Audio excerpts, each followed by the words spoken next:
Hello my dear student, আশা করি তোমরা সকলেই খুব ভালো আছো। আর আগের যে পেজ নাম্বার 38, যেখানে লাইফ সায়েন্সের 1 মার্কসের সমস্ত কোশ্চেন সলভ করে দেওয়া হয়েছিল, সেই ভিডিওটি দেখে নিয়েছো।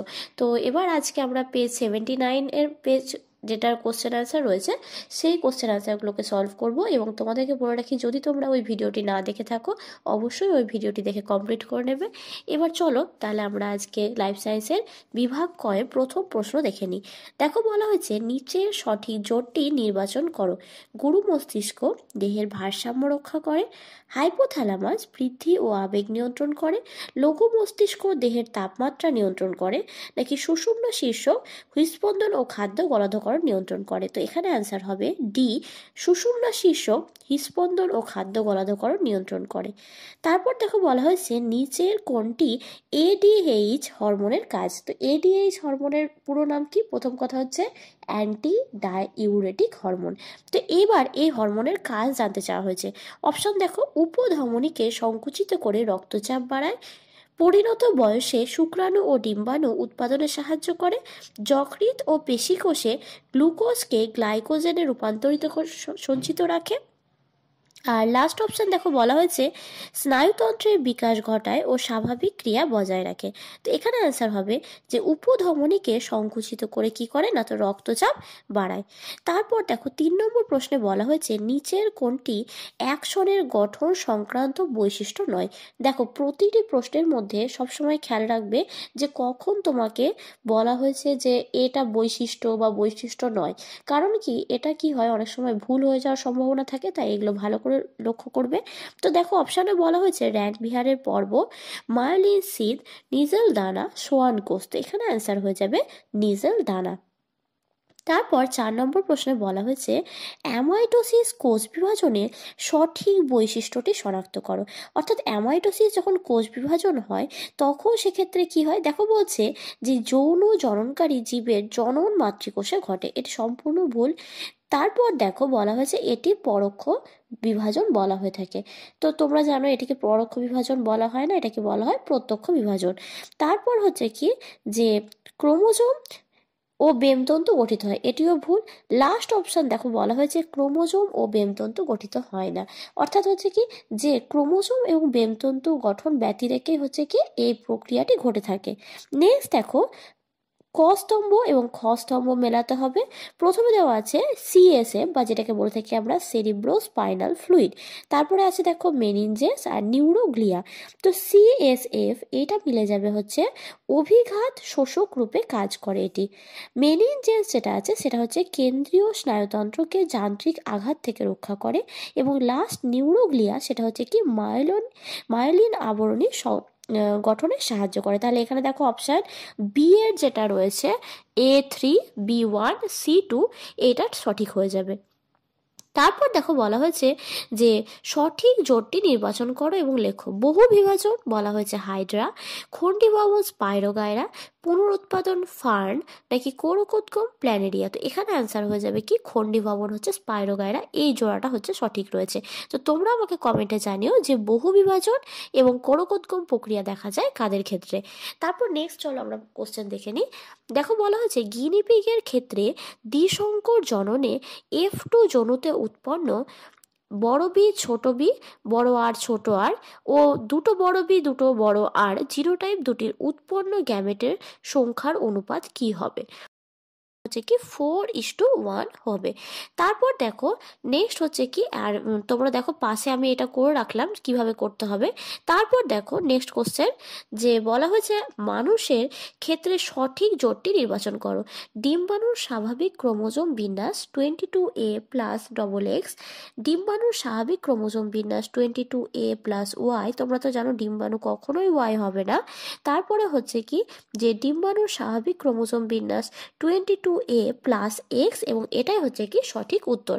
আর লাস্ট অপশন যেটা দেওয়া রয়েছে সেটিও ভুল।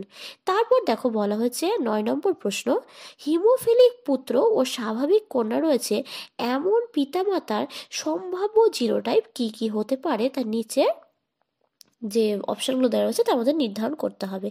দেখো, এখানে দেওয়া রয়েছে যে হিমোফিলিক পুত্র, অর্থাৎ পুত্রটা কেমন হবে?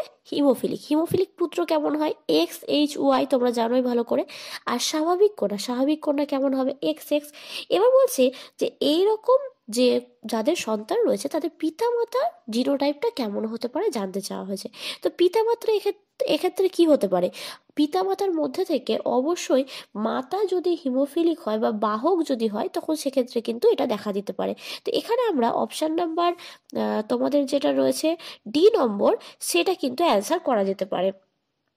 তারপর চলো আমরা 10 নম্বর প্রশ্নটা দেখে নিই। আমাদের দেশে পার্থেনিয়াম একটি বহিরাগত প্রজাতি। এটি যেখানে জন্মায় সেখানে অনেক দেশীয় প্রজাতির উদ্ভিদ বাঁচতে পারে না। এটি ডারউইনের তত্ত্বের একটি প্রতিপাদ্যকে প্রতিষ্ঠিত করে। প্রতিপাদ্যটি শনাক্ত করো। অন্তঃপ্রজাতি সংগ্রাম, আন্তঃপ্রজাতি সংগ্রাম, পরিবেশের সঙ্গে সংগ্রাম, নাকি নতুন প্রজাতির উৎপত্তি।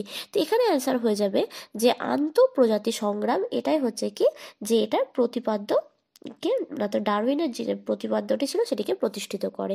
তারপর দেখো বলা হয়েছে 11 নম্বর প্রশ্ন, সমসমস্ত অঙ্গের বৈশিষ্ট্যটি শনাক্ত করো।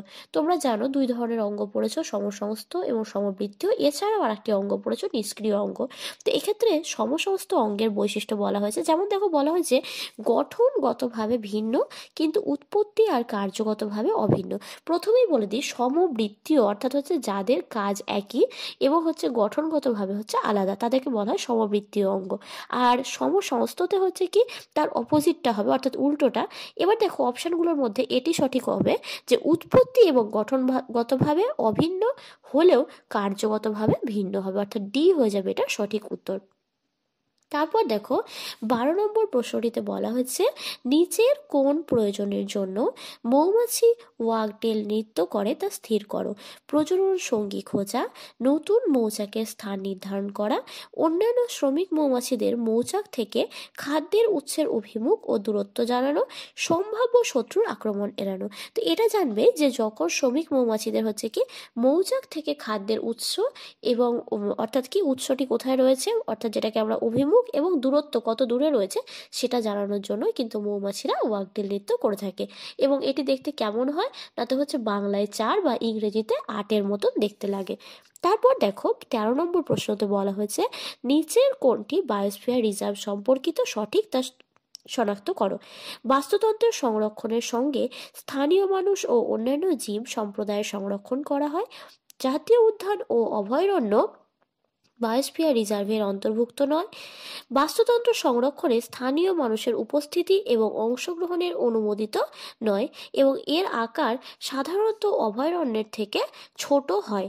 তো দেখো এখানে যেহেতু বলা হয়েছে বায়োস্ফিয়ার রিজার্ভ মানে যে জায়গাটি, তো তোমরা জাতীয় উদ্যান বা যেটাকে আমরা বলে থাকি ইংলিশে ন্যাশনাল পার্ক এবং বায়োস্ফিয়ার রিজার্ভ, এই যে এই জায়গাগুলো সম্পর্কে তোমরা তো জেনেছো বা তোমাদের ক্লাস 10-এর লাস্ট 5 নম্বর চ্যাপ্টার এগুলো রয়েছে।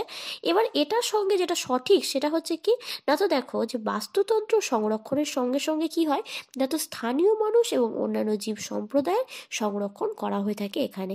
তারপর দেখো বলা হয়েছে যে নিচের কোন জোটটি সঠিক নয় তা স্থির করো। চোরা শিকার, গরিলার বিপন্নতা বৃদ্ধি, বহিরাগত প্রজাতি ল্যান্টানা তেলাপিয়া, হটস্পট নির্ধারণ, স্থানীয় প্রজাতি ও বিপন্ন প্রজাতির সংখ্যা, গ্রিন হাউস গ্যাস ইউট্রফিকেশন। এবার দেখো যেহেতু বলেছে জোটটি সঠিক নয়, কারণ এখানে দেখো A, B এবং হচ্ছে C, এই 3টে অপশানই কিন্তু সঠিক রয়েছে, একমাত্র ডি অপশানটাই ভুল রয়েছে, গ্রিন হাউস গ্যাস ইউট্রফিকেশন। তো তোমরা আমাকে কমেন্টে জানিও যে ইউট্রফিকেশন বলতে কি বোঝায়। তারপর দেখো 15 নম্বর প্রশ্নটিতে বলা হয়েছে যে বায়ুতে পরাগরেণু, ছত্রাকের রেণু ও ধূলিকণার পরিমাণ হঠাৎ করে বেড়ে গেলে নিচের কোন সমস্যা হওয়ার সম্ভাবনা বৃদ্ধি পায় তা স্থির করো। যক্ষা, অ্যাজমা, ম্যালেরিয়া নাকি ডেঙ্গু। তো এখানে অ্যান্সার হয়ে যাবে কি অ্যাজমা হচ্ছে কি রোগটি বৃদ্ধি পায়। তারপর দেখো চলো আমরা নেক্সট পার্ট বিভাগ ক্ষয়ে চলে যাই। এখানে মোট 21টি প্রশ্ন রয়েছে। আর তোমাদেরকে বলবো তোমরা যারা আমার চ্যানেলে ভিডিও দেখছো তারা অবশ্যই আমার চ্যানেলটিকে সাবস্ক্রাইব করে নাও এবং বন্ধুদের মধ্যে ভিডিওগুলো প্রচুর প্রচুর শেয়ার করে দাও। তো দেখো বলা হয়েছে 2.1-এ আচার্য জগদীশচন্দ্র বসু লজ্জাবতী এবং বনচারাল উদ্ভিদে বৈদ্যুতিক উদ্দীপনা পাঠিয়ে উদ্ভিদের কোন ধর্মটি প্রমাণ করেছিলেন। তো এটা হচ্ছে কি সংবেদনশীলতা যে ধর্ম রয়েছে উদ্ভিদে সেটি প্রমাণ করেছিলেন। অর্থাৎ যেমন তোমরা লজ্জাবতী গাছে যদি হাত দাও দেখবে গাছের পাতাগুলো কি হয়, মুড়ে যায়। তো অর্থাৎ হচ্ছে কি তাদের যে সংবেদনশীলতা ধর্মের জন্যই কিন্তু তাদের পাতাগুলো কি হচ্ছে, মুড়ে যাচ্ছে। তারপর হচ্ছে দেখো 2.2 ড্যাশ অণুর ঘন কুণ্ডলীকৃত গঠনই হলো ক্রোমোজোম। তাহলে কি ডিএনএর যে অণু সেটা হচ্ছে কি ঘনকুণ্ডলীকৃত গঠনকে আমরা কি বলে থাকি, ক্রোমোজোম। তারপর দেখো বলা হয়েছে বীজের কুঞ্চিত আকার একটি ড্যাশ বৈশিষ্ট্য। তো বীজের কুঞ্চিত আকার সেটা হচ্ছে কি প্রচ্ছন্ন বৈশিষ্ট্য, বা আর তোমরা জানো গোলাকারটা হচ্ছে কি প্রকট বৈশিষ্ট্য। তারপর দেখো বলা হচ্ছে 2.4 আধুনিক ঘোড়ার খুর হলো তাদের পূর্বপুরুষের 3 নম্বর আঙুলের রূপান্তর। এটা তোমরা আগের দিনও একটা কোশ্চেন পেয়েছিলে যে কত নম্বর আঙুলের পরিবর্তিত রূপ, তো এখানেও এই কোশ্চেনটা একটু অন্যভাবে দেওয়া হয়েছে, তো এটা হয়ে যাবে 3 অ্যান্সার। তারপর হচ্ছে 2.5 দেখো বলা হয়েছে বায়ু দূষণের সঙ্গে সংশ্লিষ্ট ব্যাধি হলো। দেখো এই কিছুক্ষণ আগে আমরা 1.15তে একটা কোশ্চেন করলাম, সেখানে অ্যান্সার হয়েছিল অ্যাজমা। তো এক্ষেত্রে আমরা হচ্ছে কি অ্যাজমা অ্যান্সার করব, যে বায়ু সংক্রান্ত এটি একটি রোগ। তারপর হচ্ছে কি যে 2.6 বলা হয়েছে নমুনা বীজকে -196 ডিগ্রি সেন্টিগ্রেড তাপমাত্রায় তরল নাইট্রোজেনের মধ্যে রেখে এক্সিটু সংরক্ষণকে কি বলা হয়? তো এটা তোমরা জানো ক্রায়ো সংরক্ষণ বা ক্রায়ো প্রিজার্ভেশন বলা হয়ে থাকে। তারপর চলো আমরা দেখবো এবার যে সত্য মিথ্যা নিরূপণ। 2.7 দেখো বলা হয়েছে বহুমূত্র রোগে আক্রান্ত ব্যক্তির অত্যাধিক পরিমাণ লঘু মূত্র নির্গত হয়। এটি ঠিক না ভুল? এটি তোমরা জানো যে বহুমূত্র রোগের ক্ষেত্রে কি হয়, যখন সেই ব্যক্তিটি আক্রান্ত হয় তখন সেক্ষেত্রে দেখা যায় যে ব্যক্তিটি কি হয়, যে বারবার হচ্ছে কি সেক্ষেত্রে মূত্র ত্যাগ করে। তো এবার হচ্ছে কি যার পরিমাণটা কি হয়, যে লঘু হয়ে থাকে সেই মূত্রের পরিমাণটা। তো এখানে অ্যান্সারটা এটা কিন্তু সঠিক হবে। তারপর দেখো বলা হয়েছে প্রতিটি নিউক্লিওসাইডের নাইট্রোজেন যুক্ত ক্ষারক ও ফসফরিক অ্যাসিড থাকে। তো বলেছে যেহেতু যে নিউক্লিওসাইডে ফসফরিক অ্যাসিড কিন্তু থাকে না। তারপর দেখো 2.9 বলা হয়েছে মানুষের ক্ষেত্রে মহিলারা সর্বদাই হোমোগ্যামেটিক। অবশ্যই, তার কারণ মহিলাদের হচ্ছে কি এক্স এক্স এবং হচ্ছে পুরুষদের ক্ষেত্রে হচ্ছে কি এক্স ওয়াই, সেই কারণে তারা হচ্ছে হেটেরোগ্যামেটিক, তাদেরকে বলা হয় পুরুষদেরকে, আর মহিলারা হোমোগ্যামেটিক। তারপর দেখো বলা হয়েছে 2.10 বাষ্পমোচনের হার হ্রাস করবার জন্য ক্যাকটাসের পাতা কাটায় রূপান্তর হয়েছে। অবশ্যই এটা সঠিক উত্তর। তারপর দেখো 2.11 নাইট্রাস অক্সাইড একটি গ্রিন হাউস গ্যাস, এটিও সঠিক। লাস্ট হচ্ছে দেখো সত্য মিথ্যা অ্যাসিটাইল কোলিন ও অ্যাড্রিনালিন হলো নিউরো ট্রান্সমিটার, এটিও কিন্তু সঠিক অ্যান্সার। এবার চলো আমরা এ স্তম্ভ এবং বি স্তম্ভর মধ্যে যে মিল রয়েছে সেটা করব। দেখো প্রথমেই দেওয়া রয়েছে এখানে টোটাল হচ্ছে 6টা অপশন দেওয়া রয়েছে। প্রথমে হচ্ছে প্রেস বায়োপিয়া। প্রেস বায়োপিয়া হচ্ছে কি না, তো নিকট দৃষ্টি হচ্ছে ত্রুটিপূর্ণ। তারপর হচ্ছে বৃদ্ধির কোষীয় বিভেদন দশা, এটি হচ্ছে কি কলা অঙ্গ আর হচ্ছে কি তন্ত্র গঠন। নেক্সট দেখো কালো অমসৃণ রোম যুক্ত গিনিপিগের জিনোটাইপ। তোমরা জানো কালো হওয়ার জন্য তো একটা বড় বি থাকতেই হবে, তাহলে কালো আর তার সঙ্গে বলেছে কি অমসৃণ রোমযুক্ত, সেক্ষেত্রে হচ্ছে কি যে একটা বড় বি, একটা ছোট বি, একটা বড় আর একটা হচ্ছে ছোট আর দ্বারা এই জিনোটাইপটি প্রকাশিত হবে। তারপর দেখো বলা হয়েছে নেক্সট ঘোড়ার বিবর্তন। তো ঘোড়ার বিবর্তন হচ্ছে কি, ঘোড়ার বিবর্তন হচ্ছে পায়ের আঙুলের সংখ্যা কি হয়েছে, হ্রাস পেয়েছে, আর সেটা কত নম্বর আঙুল, 3 নম্বর আঙুলের হচ্ছে কি অভিযোজন ঘটেছে। তারপর নেক্সট দেখো বলা হয়েছে জলাভূমি। তো জলাভূমি হচ্ছে কি না, তো ভূগর্ভস্থ জলের হচ্ছে পূর্ণ নবীকরণ। আর লাস্ট অপশন দেখো বলা হয়েছে ক্রোমোজোমকে বেমতন্তুর সঙ্গে যুক্ত করে কে, সেন্ট্রোমিয়ার। তো এটা আমাদের এখানে যেটা বাম দিক এবং ডান দিক মেলানো হয়ে গিয়েছে। এবার দেখো লাস্ট পার্ট আমরা দেখে নেব। এখানে টোটাল 6টা প্রশ্ন করতে হয়। দেখো বলা হয়েছে বিসদৃশ শব্দটি বেছে লেখো। অলফ্যাক্টরি স্নায়ু, ভেগাস স্নায়ু, অপটিক স্নায়ু আর হচ্ছে অডিটরি স্নায়ু। তোমরা যে স্নায়ুগুলো রয়েছে সেই নামগুলো তো আশা করি মুখস্থ করে রেখেছো, এগুলো পরীক্ষার সময়তে আসেও। তো এখানে দেখো ভেগাস স্নায়ুটা হচ্ছে আলাদা, আর বাকি বাদ এখানে অলফ্যাক্টরি স্নায়ু, অপটিক স্নায়ু এবং অডিটরি স্নায়ু একই। তারপর নেক্সট দেখো প্রশ্ন বলা হয়েছে যে র্যানভিয়ারের পর্ব কি। তোমাদেরকে দেখো আমি স্ক্রিনে চিত্রটা দিয়ে দিলাম, নিউরনের যে বিভিন্ন অংশ রয়েছে সেখানে তোমরা দেখতে পাচ্ছ যে র্যানভিয়ারের পর্বটি।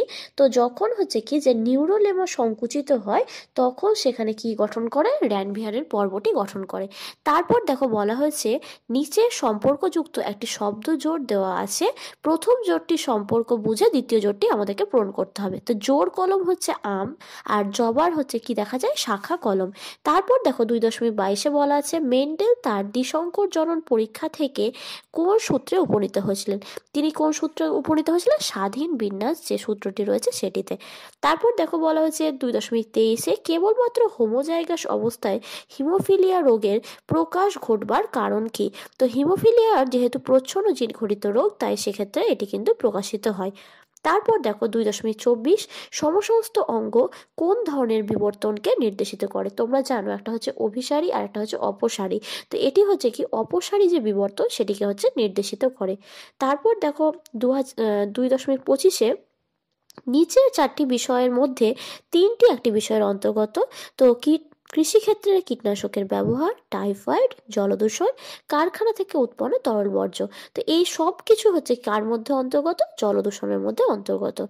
লাস্ট আজকের কোশ্চেন দেখো বলা হয়েছে স্থানীয় মানুষ এবং বন দপ্তর যৌথভাবে জঙ্গল পুনরুদ্ধারের জন্য যে ব্যবস্থা অনুসরণ করেছে তার নাম কি।